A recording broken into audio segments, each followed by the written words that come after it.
C'est quand même assez dingue de se dire que le simple fait de lire un bouquin est vu comme un signe de corruption morale. Honnêtement, il faut dire que moi, je me sens pas particulièrement disruptive quand j'ai besoin de déconnecter après le boulot avec un bon roman.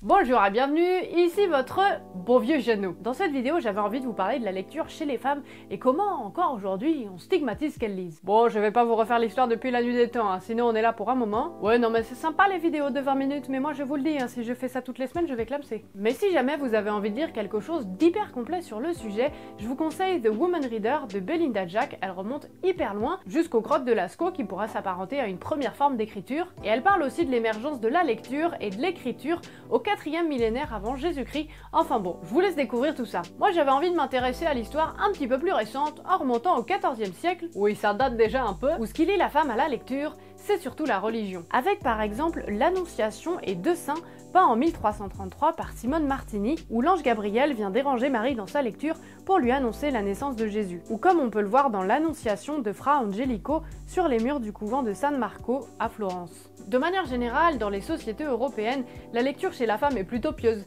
et ça jusqu'au XVIe siècle où les femmes vont avoir envie de lire autre chose, et notamment de se forger leur propre opinion. C'est quelque chose que l'on va remarquer avec la chute de la production d'œuvres littéraires religieuses lors de la foire de Leipzig. Oui, c'est vrai, vous l'avez peut-être remarqué, j'ai fait LV1 allemand à l'époque. En 1770, les ouvrages pieux constituent 25% de l'ensemble des parutions, contre seulement 13,5% en 1880. À côté de ça, pour les livres dits de belle littérature, c'est l'inverse. On va passer de 16,5% en 1770 à 21,5% dès 1800. Les femmes vont petit à petit se tourner de plus en plus vers l'encyclopédie et donc par conséquence vers la politique, l'histoire, l'innovation ou même la science. Au XVIIIe siècle, avec l'époque rococo puis celle des Lumières, les femmes vont lire pour comprendre mais aussi pour s'évader. C'est aussi la période des cercles et des salons de lecture qui rencontrent un grand succès auprès des femmes tout au long du XVIIIe et du XIXe siècle. Elles vont commencer progressivement à aller en bibliothèque au même titre que les hommes, même si elles ont encore un frein moral.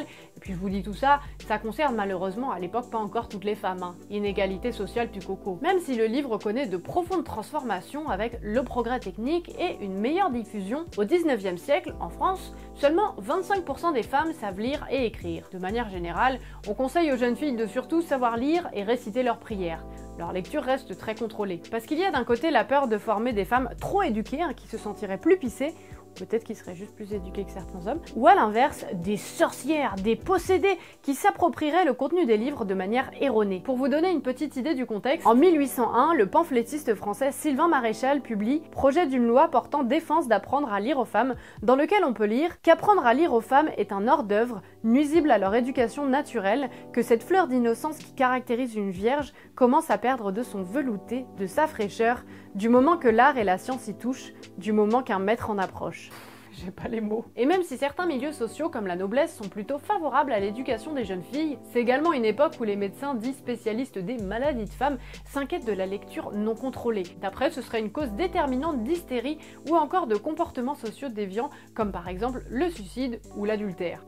Alors une femme honnête ne lit pas de romans, sauf s'ils ont rencontré un énorme succès partout dans les librairies en Europe, elle ne lit pas seule et surtout pas pour s'évader. Pour les femmes mariées, c'est un petit peu différent, même si ça va beaucoup bouger en 1857 avec la publication d'Emma Bovary de Flaubert. À partir de là, les hommes se mettent à flipper que toutes les femmes trompent leur mari. Ah bah s'il avait fallu attendre ça. Il va falloir attendre l'entre-deux-guerres pour que ça bouge pas mal, notamment avec l'ouverture des universités pour les femmes, même s'il reste quand même quelques obstacles. C'est ce dont parle Virginia Woolf dans Une chambre à soi, publiée en 1929, où elle raconte qu'en Angleterre, dans certaines universités, certaines femmes n'ont pas le droit d'entrer dans les bibliothèques si elles ne sont pas accompagnées. Au XXe siècle, le livre devient un produit de masse. Jamais auparavant il n'y avait eu autant d'ouvrages à la portée de tous et surtout à un si bas prix. En toute logique, on pourrait se dire que cette époque a été l'apogée du livre, mais non, parce que les gens se sont petit à petit détachés du bouquin pour aller vers tout ce qu'il y avait à côté, comme par exemple la presse écrite, la radio, la télévision ou encore le cinoche. Pour autant, ce constat, on le remarque surtout chez la gente masculine. À titre d'exemple, dans une enquête publiée en 2017 par le Centre national du livre, 93% des femmes se déclarent lectrices contre 89% des hommes. Et depuis les années 70, on remarque une très forte féminisation des métiers du livre. D'après plusieurs enquêtes européennes sur la culture, on remarque quand même que la lecture est aujourd'hui encore genrée,